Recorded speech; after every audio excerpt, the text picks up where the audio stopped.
All right, guys, welcome to another episode of Hardwork Bad Decisions, the good, the bad, the ugly. Let's talk about it. And today we are being brought to you by our loyal, faithful sponsor, Sheath Underwear. Just in case you're wondering, it's a clean pair of underwear. But the Sheath Underwear is the best underwear on the market. I wear nothing but Sheath. I highly recommend it. It's just a really cool, form-fitting, very comfortable pair of underwear that I highly recommend. So if you don't have a pair, check them out. We actually got a promo code which will be listed below to get you a discount. So if you have any questions, hit me up or just go to sheathunderwear.com and they can answer all your questions. But all right, let's talk about what we want to talk about today. And as you can see, I got all the BJJ belts. And a lot of questions from my students come up to me and they ask and they say, hey, what does a black belt mean? What does a white belt mean? How to get a blue belt? How to get a purple belt? And these are all very vague questions because, each school have their own style and it got their own way of breaking things down. But I'm going to show you or speak to it like from my perspective and how we like to break down the belt system, right? Obviously, BJJ, typically Brazilian Jiu-Jitsu, you got a white, you got a blue, you got a purple, you got a brown, you got different levels of black belts, and I'm only going to speak to my level of black belt. So I'm not going to talk to, a coral belt or going higher into the red belts. And I'm just going to speak to what I've done. I got my first black belt and then my black belt with my instructor stripes, okay? So I like to break this down very simple, right? Typically, when you walk through the door, you earn your white belt, not a given. I don't tell my guys because it feels like it's being given to you because day one, you get a belt. But I say earn your white belt because in all honesty, it takes a lot just to walk through the door. It takes a lot to just get off your couch and say, I want to try something different. Especially if you never had a grappling background or combat background or even just sports in general. Just wake up one morning and say, I want to go try some Brazilian Jiu-Jitsu. So just by walking through the door, I think you're a champion. So in that sense, I feel like you earn your white belt. But what does that mean? That just means you're here to learn. A white belt, that stage is actually sometimes the most fun you could have. Because you're just soaking in all this information. Initially, it's going to be tough. It's going to be confusing. A lot of things are going to be tossed at you. Terminology, movement, your body got to adjust. You can be aching, you can be hurting. And it's going to feel like a lot, like overwhelming at times. But you got nothing to lose. You know what I'm saying? Like, you got nothing to prove. You just here training, growing, having fun, meeting some awesome people, and learning a sport that you're going to become passionate about, right? So that's a white belt, just a learning stage. Now, a blue belt, and we're going to talk about a blue belt, right? A blue belt is not only that you're learning, you are starting to execute a little bit.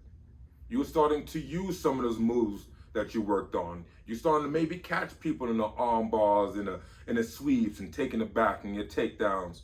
You're starting really to become kind of one with the sport or with the art. However, we know there's a such thing called a blue belt blues. And I don't even know why that is. But even in my school, I've seen it. People get the blue belt and then they disappear. And it could be a coincidence. Life happens. Things take you a lot of different directions. Or sometimes you just get to that point that's like, going for the black belt, it seems so far away that he's like, you know what? I got my blue belt. I'm okay. I'm okay with that. So a lot of people do end up quitting at the blue belt. And I want to speak a little bit, like people ask, like, how long does it take to get from a white belt to a blue belt? Typically, it's about a year. Every 3-4 months, so to speak, you get a stripe. Some people get striped a lot faster. I tell my guys that it takes about a year to get your blue belt. But that comes with consistency and, I have my 3 C's. Consistency, competency, and competition. Now, consistency, just coming in every day and training could get you your blue belt. right? Just showing that level of dedication. Competency is going to get you there a little bit faster, maybe. If you're coming in and you're training, you're drilling, you're staying a little bit later, you come a little bit earlier, you studying, you taking your notes, and you just getting things a little bit faster, you may get your blue belt a little bit faster. And obviously competition. If you're going out there and you're winning white belt tournaments and you're beating, some of the other white belts in your gym, then obviously maybe getting your blue belt may come a little bit faster. But once again, each school have their own different grading system. And for us at Victory, you will have to test out. So not only you have to show consistency, competency, which will go into the testing, because there's a specific amount of things that you should know when you get your blue belt. And one of the things I talked about with my guys is that as a blue belt, and I was listening to, I forgot his name, but he was talking about the things you should know as a blue belt. And I fully agree with him once I remember his name. Dan, he's a Gracie Academy out of New York. Used to be GSP, Jiu-Jitsu coach. But he spoke about how the number one thing as a blue belt you should know is how to escape bad positions. How to get out from side mount, how to get out from full mount, maybe how to escape from rear mount. If you are taken down and you're on your back and you do not know how to reattain your guard, how to work to stand up, how to work to a simple basic sweeps, all things created equal, meaning you're going against another person your size and particularly your skill level, at least time-wise. And if you're not able to recover your position, then maybe you want to rethink about you actually being a blue belt. So that's a little food for thought there. But anyways, getting your blue belt could be done multiple different ways. But now you should be executing the skills that you learned as a white belt. Okay, moving on to the purple belt. Now I would say, to me, the purple belt is probably the hardest belt to get. Purple belts are like black belts without the time and experience. Purple belts to me are sometimes the hardest working people. They got past the blue belt blues. They are looking higher up to the black belts because it's within arm reach. A couple more steps, boom, you got the black belt. They are hungry, and you roll with a good purple belt. It no matter if you're brown or black, you're like, it could be a good round. So a purple belt, I believe, as white belt is learning, blue belt is executing, a purple belt should be able to teach some of the basic moves. Purple belt could be one of those guys or girls that's running the basic fundamental class. That's taking some of the white belts underneath their wing and showing some of the basic movement as the head instructor, the head professor. It's probably dealing with so many different students. A lot of times he relies on his purple belts to help out with the new people, sometimes teaching the kid class, those things. So as a purple belt, you should have a good fundamental understanding of some of the basic moves, not only knowing how to execute them, but also how to teach them, right? So I love the purple belt stage, and I spent most of my years as a purple belt, probably about 5 years, because I kind of walked away from jiu-jitsu, not because I didn't love it, because I focused more on MMA. So I wasn't with the school, I wasn't really under a professor, so I was a purple belt for a long time. But I had the most fun. I was teaching, and I learned the most as a purple belt. And I want to speak about this too, competition. When you're competing as a white belt, it's like, people put too much pressure on themselves. And the truth is, and take this with a grain of salt, not trying to be disrespectful, but it doesn't matter how well you do. Just go compete. Doesn't matter. You're a white belt. Doesn't matter. Win, lose. I won as a white belt. I got a gold as a white belt. What does that mean? That doesn't mean anything. Because white belt and blue belt, the disparity and the skill set can vary so much. Meaning that I could be a white belt, but I wrestled in high school. I could be a blue belt, but I was a freaking D1 wrestler, or I came from judo. Like a lot of sometimes the people that has these belts, the skill set varies so much, and the reason being is that although you got many years of like wrestling, you still start as a white belt. So I put a white belt who wrestled in high school, was a pretty decent wrestler, so you got some grappling experience, against a white belt who started 6 months ago. Who's gonna win? But it doesn't mean that white belt that started 6 months ago is no good or doesn't have potential to become great. It just means that the wrestler like just had more experience. So as a white belt, it doesn't really matter. It's got to compete. If you take home a gold, great.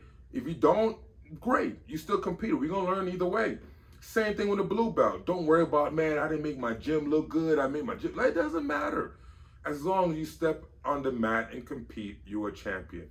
However, by the time you get to a purple belt, the skill disparities should start to like close a little bit. Everybody as a purple belt should have a decent understanding of how to wrestle, how to play off their back, how to play off the top, how to escape, how to execute all these fundamental movements. So although you may have had a wrestling background, as a purple belt, I should be able to bridge that gap a little bit, right? And you can learn some enough and maybe stay in a blue belt a little bit longer if you're a little bit behind the power curve before you get your purple belt. But once you get your purple belt, you should kind of relatively be on the same playing field. And that's why you see a lot of pro leagues don't do pro matches unless you're a purple belt or higher, right? So, should be able to teach. Now, as a brown belt, now granted, sometimes it takes 3, 4, like I said, purple belt is the hardest belt to get, and a lot of times people stay there for a very long time, and that's why I believe the purple belts are sometimes so tough, because they always scratching and clawing, trying to make it to the next level. And you typically put it on a long length of time. Technically speaking, I think it's 2 to 3 years, but sometimes it's even longer, depending on your consistency and competency and how you compete. All those things play a factor. And then once again, at Victory MMA, we do have a purple belt test to get your purple belt, which is pretty extensive. And obviously the test out to your brown belt is even more extensive. Okay. But now once you get your brown belt, you learned, you can execute, you can teach fundamentals. Now you could run the more advanced classes, right? You're working on a higher level. A brown belt is a black belt just without a little bit of more time, honestly. By the time you get your brown belt, you could really see that black belt around the corner. It's like right there. We just staying more consistent. We continue to grow. We're becoming a big asset for the team. In fact, a lot of the brown belts are helping the black belts prepare for competitions, prepare classes. Sometimes the brown belts are teaching the black belts. Oh, yo, show me that technique. And you breaking things down, or maybe you have a particular way to convey a technique that even sometimes the black belts don't. Okay. So a brown belt, it's a huge asset to the team, and it's one shade down from being a black belt, right? So brown belts is extremely difficult. They are tough, and sometimes, just understanding the political game some schools may have, that a brown belt could be just more relatable to the lower belts than a black belt. You see a black belt, especially if you're a white belt, you see a black belt, you're like, oh my God, they go to professor, oh my God. And then as a brown belt could be just as skilled, maybe a little bit below, but he could be a lot more relatable. You know what I'm saying? And not because the black belt is not relatable, just sometimes people put this mystique behind a black belt that is like, as a white belt just joining the school, you just feel like, oh, I'm scared to roll with the black belt. I'm scared to talk to the black belt. I'm still too like they put the black belt on such a high pedestal that you see a brown belt. Hey, what's up, John? How you doing? And I'm not saying, once again, I'm not saying black belts walk around, or maybe some do, I don't know. walk around like they're too good to talk to, but it's just that instant mystique you see when you see a black belt, because you just see that respect, you see the honor that was bestowed upon the person to get that black belt. But that's another cool thing about being a brown belt, is sometimes they could be more relatable to the lower belts. Now, getting your black belt, okay, once again, man, I don't know, man. It took me, I started training jiu-jitsu basic probably about 2005. Got a little bit more serious about 2006, 2007. Then I took a little bit of a break, anyway, from like 2009 to about 2012, 13. And then I got back serious. And then I finally got my black belt in 2017. So, you know, it was a long journey. You know, some people get their black belts a lot faster. You know, especially if you came up in one school and you stayed with that school the whole time, and you and your professor grew together. You know, I started training out with Marcelo Garcia. I've trained with so many different people until I found the school that helped me promote from brown to black, which was Castle Rock Brazilian Jiu-Jitsu. At the time, that was called Fulcrum, under Curtis Hill. And then I finalized my black belt under Yako Khalili, who's a second degree black belt, under Matt Lawson, who's also a black belt, a fourth degree black belt under Jacare and Alliance. So my journey was very difficult and complicated, especially if you toss in all the MMA stuff I got into. But so it's not typical. Some people that get into jiu-jitsu straightforward, they go white, blue, purple, brown, black, maybe with the same professor or the same school. And sometimes you can get it 5 to 10 years, depending on your level of consistency, how well you picked it up, and how passionate you are. But once you get to a black belt, okay, you are showing that you are at a high level. You are at a high level of teaching. You are at a high level of executing. But I want to explain this. There are levels on black belts, even at the basic first degree, right? You see, this one is without the professor instructor. Without the professor stripes and instructor stripes, whatever. And this one is. Now, typically, once you get your black belt, you will get this. You'll start out there, right? And it's not saying that you're not teaching, because sometimes you are teaching, but you get it's like a rite of passage. You just gotta earn it, right? You just put the time in, and you're teaching now as a black belt, right? So for me, after teaching for about 2 years, my professor Yako promoted me and gave me my professor stripes. Although I've been teaching since purple, and it wasn't a thing to me as far as like, man, I've been teaching this long, I should get the stripes right now, right? I'm okay with it. I kind of like it that way, because like, although I was teaching, I wasn't teaching as a black belt. And just like, you know, Spider-Man movie, you know, when it comes, you know, more power, more responsibility, or something like that, it goes. I really believe that. So I believe, even just to myself, because I feel like I don't got to prove anything to anybody, that I'm able to showcase my skill set technically, and I was going to say tactically. It's like I'm going back to my Army days, but showing my skill set as teaching and competing as a black belt. I was able to compete as a black belt. I competed in no-gi as a black belt, and I competed in a pro match as a black belt. And then finally, I was promoted from Yako Khalili to my instructor stripes. And then you go to the first degree, second degree, and all those things. And as I keep growing with the sport, keep teaching, and keep competing, that, you know, those things will come. I actually never got into the sport thinking I was going to become a black belt. And I think, I probably looked at it, but it wasn't my goal. My goal was to try to be as good as I possibly can be. And as I got to a certain level, my next goal was to pass on that information. And believe it or not, as I started teaching, I actually became better. Because you really have to understand the movement for different people.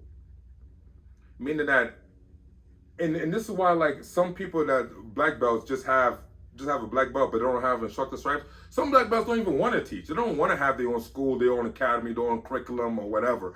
They just want to go out there and compete and build up their accolades. Maybe for later on, when they get a little bit older, they want to open up a school, and maybe they don't even want to deal with teaching, because teaching is not for everybody, so to speak. You know what I'm saying? Because when I learn something, I learn it for me.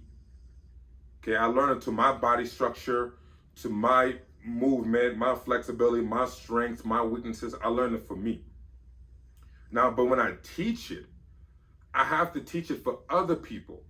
For the small guy, for the big guy, for the skinny guy, for the thicker guy, for the female, for the kid, for the dog, for the athletic guy, for the less coordinated person. Like, you know, you got to learn how to teach, not just how you would interpret things and internalize things, but how the masses could take it in, and how you could help people make it their own. And that's when you're going from being just a regular black belt, running your own academy or your own curriculum or your own program within a school, to a professor with instructor stripes and actually teaching to a plethora of different people. So that's typically the belt system. I know some people may have the different philosophy on it. That's just my philosophy. If you have any thoughts to it, share it. You know, I'm always willing to learn and hear out other people. There's a lot of great black belts people I look up to, so I would love to hear from other professors. But you know, just to break it down once again, to recap: white belt, learning; blue belt, executing; purple belt, you could teach fundamentals; brown belt, you could teach advanced; black belt, regular black belt, maybe you just compete at a high level, right? And you're still a good asset to the team. But a black belt with professor stripes, you're probably running your own program within school, or your own curriculum, or maybe you have your own academy. So I will also say this, guys, as far as all martial arts go, to me, and I think most people can agree, BJJ is probably one of the hardest belt systems. It's hard to get these belts. Every belt is earned, even the white belt. Like I said, just walking through the door. And it takes the longest to get compared to some of the other martial arts. And yes, I didn't talk about this, and I apologize. You do get stripes. And to me, stripes are nothing more than just showing a level of consistency, time frames. Each stripe could represent 3 months, sometimes 4 to 5 months, sometimes 6 months, and once you get up to a high level belt.